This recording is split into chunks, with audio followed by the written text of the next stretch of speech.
We've previously demonstrated the various controls of the airplane with the exception of the throttle, which varies the power output of the engine. We're not attempting to give you a course in the theory of aerodynamics, but some understanding of the engine's job may help you in your flying. For instance, the power plant of any ground-borne vehicle produces forward motion simply to take you where you want to go. But the power plant of an airplane produces forward motion, first of all, to make the airplane fly, and secondly, to take you where you want to go. Driving along a level highway in an automobile, if you close the throttle by taking your foot off the gas, you simply slow down and stop. In an airplane in level flight, if you cut off the power and hold the plane level, as soon as its forward motion falls below a certain speed, it will start to sink. An automobile going uphill is traveling in the direction its nose is pointing, but an airplane may have its nose pointed up in a climbing attitude and still be flying a perfectly level course, not climbing at all. In fact, the airplane may be in this attitude and actually be going down. Or it may be flying in perfectly level attitude and yet be steadily going up, gaining altitude. Previously, we stated that when the wing of an airplane is tilted up, it wants to go up. When it's tilted down, it wants to go down. And that's true. It does want to do these things. But its ability to do them depends upon the power of the engine. Without power, no airplane can stay in the air very long. The pull of gravity makes it want to come down, and once it is down, makes it want to stay on the ground. Then there is drag, which tries to hold the airplane back. You can observe the effects of drag when you pull your hand through water. The faster you try to move your hand, the more the water tries to hold it back. Likewise, the air is constantly trying to hold the airplane back. To counteract the forces of gravity and drag, we have the power of the engine to pull the airplane through the air. This force is also referred to as thrust. As the power of the engine creates enough pull to overcome drag, the plane moves forward, and the air passing over and under the wings creates lift, making them want to go up. The greater the forward speed, the greater the tendency of the wings to rise. So, whenever a plane has enough forward speed to create enough lift to overcome gravity, the plane will take off and fly. Whenever the force of lift is greater than the force of gravity, that starts the plane on an upward course, gaining altitude. Whenever the force of lift is less than the force of gravity, that starts the plane on a downward course, losing altitude. Whenever lift and gravity are exactly equal, the plane will continue on whatever course has already been established, whether that be up or down or straight and level. So, a plane may remain in perfectly level attitude and still gain or lose altitude, depending upon the variations in power or pull, as it varies the plane's speed. However, the rate at which a plane gains or loses altitude is not determined by airspeed alone, but by a combination of airspeed and attitude. When the wings of a plane are tilted up, they want to go up. If at the same time there's plenty of power, they will go up. However, if you reduce the throttle, the wings still want to go up. But since there's not enough power to take them up quite so steeply, a compromise results and the plane goes up at a more shallow angle. So you see, the performance of an airplane depends as much on what you do with your throttle as it does on what you do with your stick and rudder pedals. And incidentally, since this is the case, keep your hand on the throttle as much of the time as possible, except when you're trimming the plane. When you're cruising along in straight and level flight, you'll carry roughly about 1/3 to 1/2 throttle. The tachometer on your instrument panel will tell you that the engine is turning over at the rate of 1,750 to 1,850 revolutions per minute, which is specified for cruising type plane. With the throttle at this setting and the plane in approximately the level attitude, you should be able to maintain a level course without gaining or losing altitude. Now open the throttle to about the 3/4 position and at the same time ease your nose up to about here. This is the climbing attitude for this particular plane. In this attitude, the plane will travel upward at about this angle. Let's say that in this correct or most efficient climbing attitude, the plane would gain this much altitude in 10 seconds time. If you pull the nose up any higher, say to about here, you decrease your airspeed, and although you might be climbing at a slightly steeper angle, you'd gain altitude more slowly. In 10 seconds, you'd be about here instead of here. If you drop the nose below the correct climbing attitude, say to about here, you would travel upward at this angle. Again, you would gain altitude more slowly. So the correct climbing attitude is that attitude in which you will gain altitude the fastest at the established climbing throttle setting. But keeping the plane in the climbing attitude is hard work. The stick keeps wanting to go forward because the nose doesn't want to stay up there. So once you have the nose in the desired position, trim the plane until all pressure is off the stick, making it easy to keep the nose where you want it. Now take a good look at the position of the nose in relation to the horizon. And notice the distance of the top wing and the broomsticks or spreaders above the horizon. Another cue to the correct climbing attitude is the sound of the engine. It's working harder than it did in level flight, but it still sounds all right.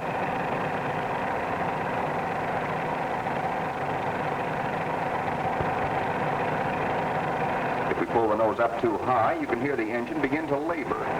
You can see and feel a slight vibration in the plane.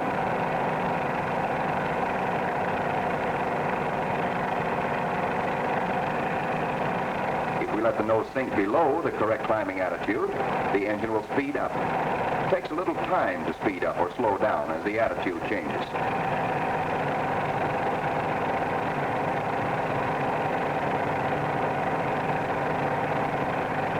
Listen again as we bring the nose back up to the correct climbing attitude. And notice that the sound of the engine changes rather slowly. Ready to bring the plane back to level flight, we first ease the nose back down to the level attitude.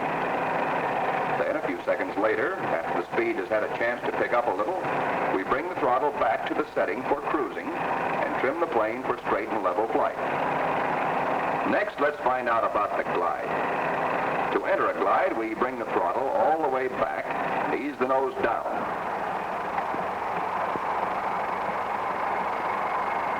About this attitude, trimming the plane for the glide as soon as we have the nose where we want it.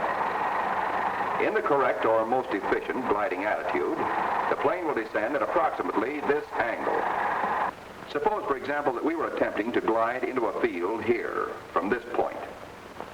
Under normal wind conditions, let us say the correct gliding angle would put us comfortably within the limits of the field. But if we were to shallow out the glide, bringing the nose up, let us say to about here, we would reduce our forward speed, cutting down the lift, and we would come down at this angle. Instead of stretching the glide, bringing the nose up would shorten it. Chances are we'd undershoot the field, coming down about here. If, on the other hand, we were to steepen the glide, dropping the nose below the correct gliding attitude, we would descend at this angle, and at the same time we would also build up excess speed. We would again run the risk of undershooting. So the correct gliding attitude is that attitude in which the plane will glide the furthest. So you see how important it is to get acquainted with the correct gliding angle. Notice the position of the nose below the horizon, and the top wing, which is down much closer to the horizon. That's about the way the glide looks. Here's how it sounds. If the nose wanders up out of the gliding attitude, the sound quiets down. This looks wrong for the glide and sounds wrong. So bring the nose back down again to the correct attitude. If the nose gets down too low for the gliding attitude, you get a higher pitched hum in the rigging.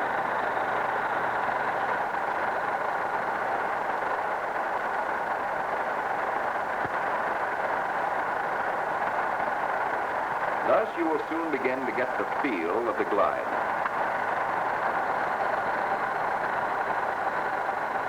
But at this point, there are a couple of other things we need to know about the behavior of the airplane. Let's do some experimenting. First, seeing to it that our plane is trimmed up for straight and level flight. Some planes, as we have pointed out previously, can also be flown straight and level at cruising speed with feet off the rudder pedals. Such planes we speak of as being well rigged. Now let us once more simultaneously add throttle and ease the nose up smoothly into the climbing attitude. We trim the plane for the climb until it will remain in that attitude, hands off. But now if we take our feet off the rudder pedals, the nose swings off or yaws to the left. This tendency of the plane to pull off or yaw to the left under certain conditions is sometimes referred to as the effect of torque. If we put the plane back into straight and level flight at cruising throttle, the tendency of the plane to yaw to the left again disappears. This is because the manufacturer has so rigged the plane that it more or less counteracts the yawing tendency when in straight and level flight at cruising speed. But if we cut the throttle and push over into a glide, there may even be a tendency for the nose to yaw slightly to the right due to overcorrection of the rigging built in by the manufacturer, although this will probably be very slight. But no two planes are exactly alike in this respect. Even though they may have come off the production line side by side, there are 100 little variations which may cause minor differences in the rigging. But if every plane is different, how do you know how much rudder to use?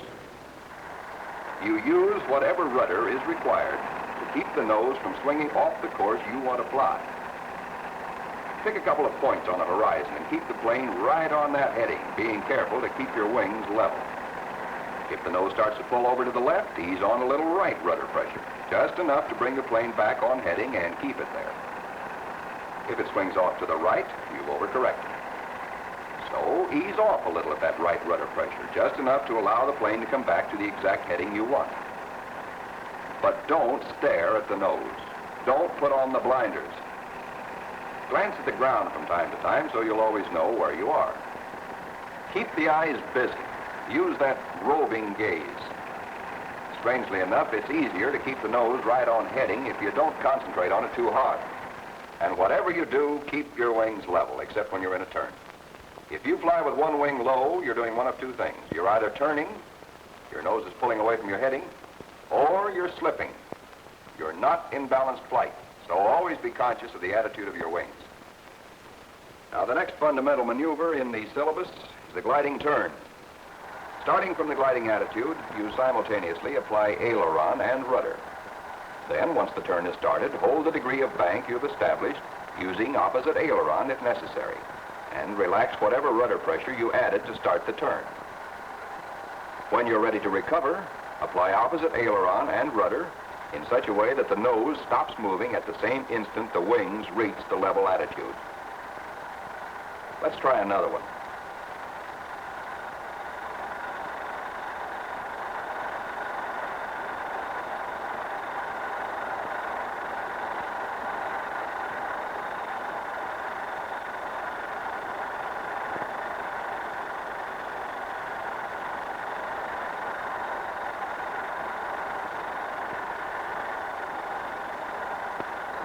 Perhaps the most difficult turn to get onto is the left climbing turn.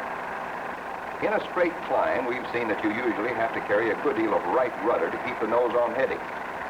So in entering a left climbing turn, ease off a little on your right rudder. If your rudder adjustment is correct, you'll get a smooth, well-balanced turn entry.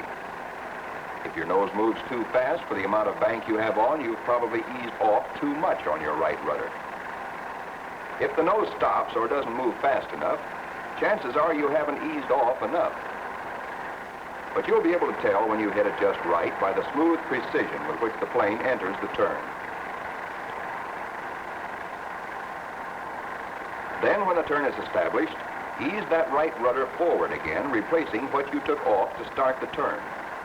And hold your rate of turn, keeping that nose moving steadily and the same distance above the horizon throughout the turn. When you're ready to come out of the turn, you'll have to add even more right rudder than you've been carrying.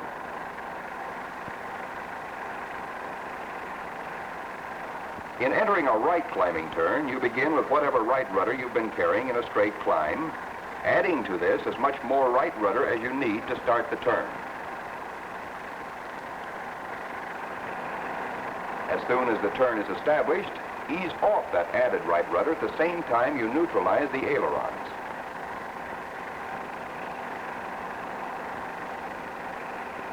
In recovering from the turn, instead of adding left rudder, simply ease off a little more on the right rudder.